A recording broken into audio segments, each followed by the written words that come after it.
What do you think has happened in the last few decades and in quite a few decades that we have reached to a situation that there is more chances and more opportunities by the system, as you say, system has been in such a fashion that there are possibilities and chances of acrimony happening between both the parents, which leads to parental alienation, and the young people don't get access to both the parents in their life.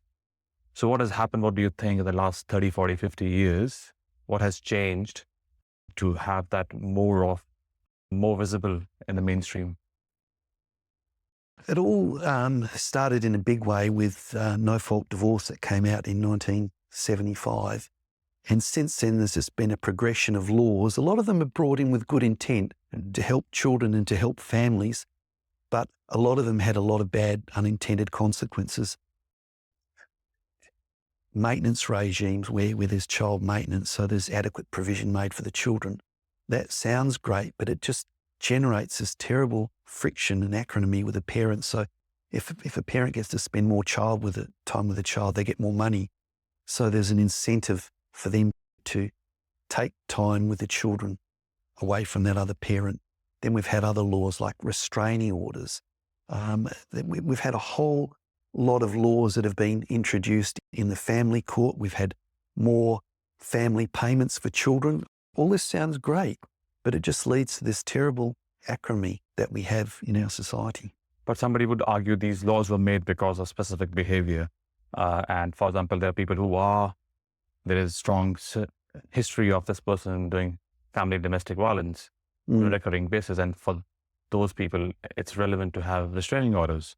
And then some people who walk away from their parental responsibility, they will not contribute financially towards their kids. And for those people, there is child support payments to be enforced in some way or form. Sure. So somebody would argue, we'll argue that this is relevant in this day and age. How people are abusing that system, that's the question probably. Yeah. It is probably working for some set of people. Yeah, the way the system works as far as family violence goes, it goes on allegations. It doesn't go on evidence. So it's very easy for one parent to weaponize the system against the other parent and against the child. But that's what basically happens. Yeah. Weaponizing. So that's a bit of not a tongue twister, a bit of a deep dive. How weaponizing happens in the current format, what people can allege in the system, in the court system, so that they can achieve the outcome to taking away one child away from the other parent. Sure. All they have to do is make a severe allegation, and that can be physical violence or sexual violence. And once that happens, the child is removed from that parent and they remain with the other parent. Now, while they remain with the other parent, it gives them a really great opportunity to program the child to their point of view and align them their way. And that sets the child up for child psychological abuse. And our current system has no defense against that whatsoever. It can't even measure it properly.